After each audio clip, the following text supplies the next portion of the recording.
Salut tout le monde, c'est Zarkan. Le Voyage de Chihiro est le premier film d'animation du studio Ghibli que j'ai vu de ma vie. C'est aussi mon film préféré de ce studio qui a fait tant de films légendaires. Et pour cause, le film a été beaucoup acclamé par la critique et les spectateurs. Il a remporté l'Oscar du meilleur film d'animation en 2003 et a été pendant très longtemps le film d'animation le plus rentable de l'histoire jusqu'à l'année dernière où il s'est fait dépasser par Demon Slayer Mugen Train.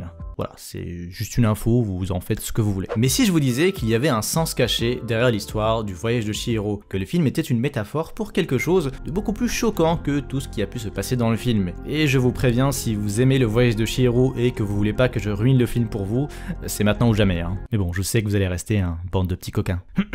Et si je vous disais que le voyage de Chihiro est un film qui a pour sujet principal la prostitution et l'industrie du sexe au Japon. Bon, vous êtes peut-être un peu sceptique, vous vous dites sûrement comment c'est possible, c'est censé être un film pour enfants, etc. Malheureusement, il y a quand même plusieurs indices plus ou moins évidents qui pointent vers cette théorie. Théorie avec de grands guillemets puisque non seulement les indices sont assez flagrants, mais en plus de ça, la théorie est a priori confirmée par le créateur Hayao Miyazaki lui-même. Mais rapidement, avant de présenter les indices, faisons une petite piqûre de rappel sur l'histoire du film et de l'intrigue principale. Alors, Chihiro est une jeune fille de 10 ans qui est en train de déménager avec ses parents, ce qui n'a pas l'air de beaucoup l'enchanter. En route, il se retrouve devant un tunnel bizarre, la petite famille s'y aventure et trouve de l'autre côté une ville étrange. Ses parents s'arrêtent pour manger dans ce qui semble être un restaurant, et à force de se goinfrer, il se transforme en gros porc. Chihiro s'enfuit, prise de panique de se retrouver dans cette ville fantôme avant d'être sauvé par un mystérieux individu. Bon, après ça, sans rentrer trop dans le détail, Chihiro va trouver un emploi dans un établissement de bain public dans le but de sauver ses parents, les gros porcs, et retourner chez elle. Voilà.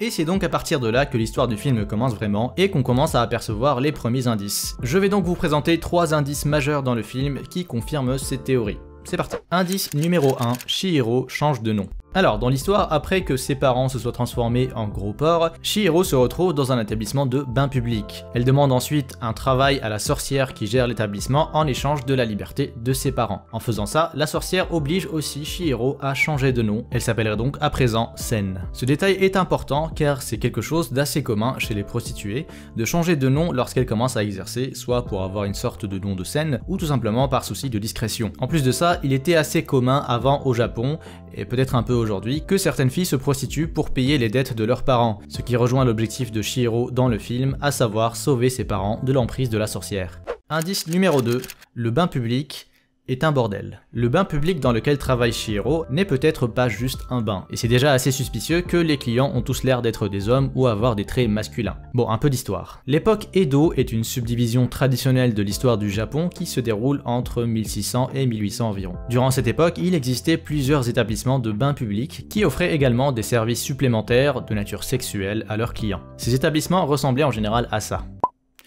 Ouais, disons qu'il y a un air de ressemblance. En fait, c'était essentiellement des bordels dans lesquels les hommes venaient payer pour aller voir des femmes, aussi appelées yuna en français, des femmes de bain. Oui, exactement comme les femmes qui travaillent avec Chihiro. Indice numéro 3, Yubaba.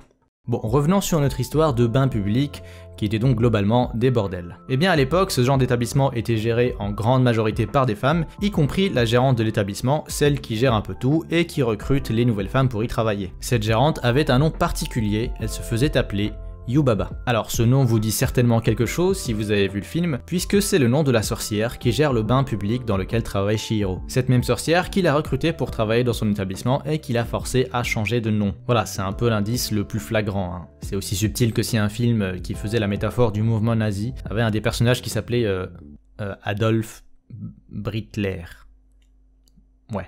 Bref, toute cette théorie est largement reconnue par à peu près tout le monde, et d'après plusieurs sources en ligne, elle semble être confirmée par le créateur Hayao Miyazaki lui-même, même si j'arrive pas à trouver un interview ou une source qui confirme ça. Mais bon, dans tous les cas, les indices sont quand même beaucoup trop flagrants, et puis c'est pas si étonnant venant de Miyazaki et du studio Ghibli, vu que leurs films ont toujours eu un ton un peu plus mature et sinistre que les autres films de Disney par exemple. Mais bon, faut quand même pas oublier que tout ça reste un sens caché dans le film, bon caché pas vraiment, et le film est quand même de base un très bon film d'animation pour enfants. N'empêche, en sachant tout ça, le film prend un tout autre sens. Et en revoyant le film, il y a pas mal de choses qui deviennent tout de suite beaucoup plus glauques. Typiquement, on pourrait questionner les intentions du fantôme avec le masque, qui pourrait suggérer quelque chose de beaucoup plus malsain, surtout en sachant que Chihiro dans le film est censé n'avoir que 10 ans.